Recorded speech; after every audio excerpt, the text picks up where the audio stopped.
Today we've got this 2015 Suzuki Celerio. It's got a big 1 litre 3-cylinder in it. Customers complaining of a check engine light. There's no drivability issues, anything like that. The car's done around 90,000 miles, so it's getting on a bit. The code is coming back after a quick scan. There's P0037 heater circuit low, which look into that. It's to do with one of the exhaust sensors, which I believe there's 2 on it. So let's see if we can get it fixed. Okay, so we're in the car now, started it. As reported, we've got the check engine light on. I've scanned it, it's come back with a P0037 heater control circuit low code, and it's been 58 miles since that fault was reported, so let's see if we can fix it.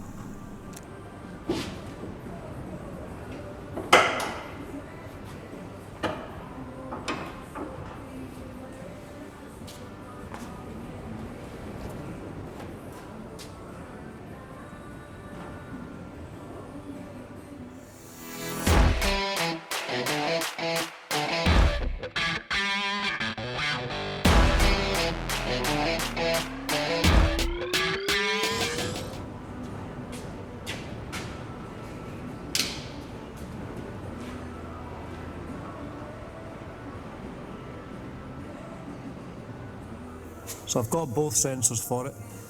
I can see right away the lower one's there. It's plugged in. I can't really see it in camera. But it's plugged in up there. What I'm going to do is unplug that, and we'll see if the code changes. And that would mean that it's probably that sensor that's the issue. If the code stays the same, my guess is that the other one could be the one that's faulty. So let's get that unplugged. Okay, we're under the bonnet here, and I can see that's a grey plug. It's the one for the lower exhaust sensor, so we'll unplug that. It looks like it's just a flathead screwdriver that's required. Right, I've got that plug taken off there. Looks like you can't remove the other section of the plug until the sensor's off, because there's not enough cable. So what I'm going to do now is scan the codes again with this unplugged and see if the fault's changed. I'll get back to you. Okay, I've just scanned the car again with the lower sensor unplugged, and nothing's changed, so I reckon that's going to be the fault. So let's get that off the exhaust and replace it with another one, and we'll see what happens. Okay, I'm just going to use an adjustable spanner, and we'll see if we can get that sensor out there. Sometimes it can be really tight, but we'll give it a bash. Right guys, I'm not able to get that off with a spanner, so I've just cut straight through it with a air cutter there. So should be able to get a socket on over that now, and it should hopefully come off. Okay, I've got a 22mm socket now hammered on over the remainder of that sensor, so I'll get the breaker bar, see if it comes off.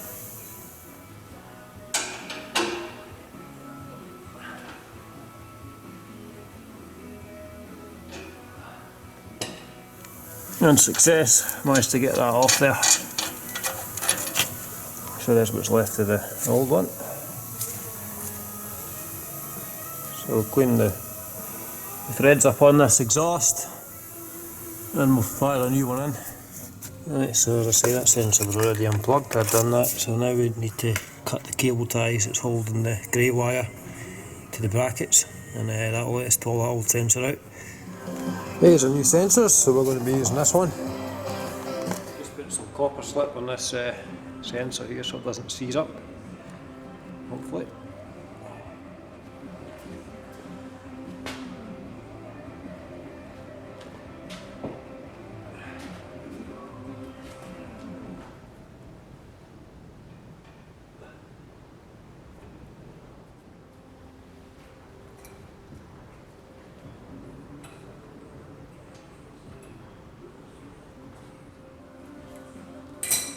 Okay, that's a new sensor installed.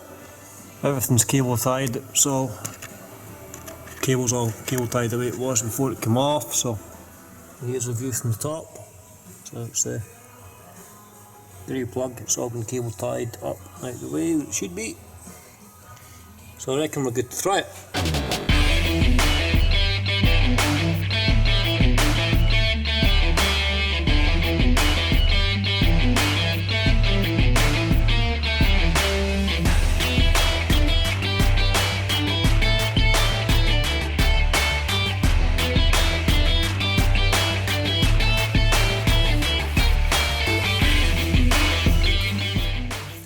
Okay, we're back in the car after changing the sensor, so let's start it and see if the code's cleared.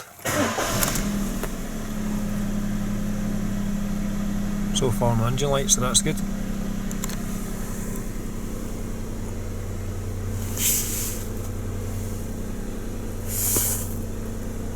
And we'll refresh that again just to confirm. Yep, looks like we've done it. Brilliant.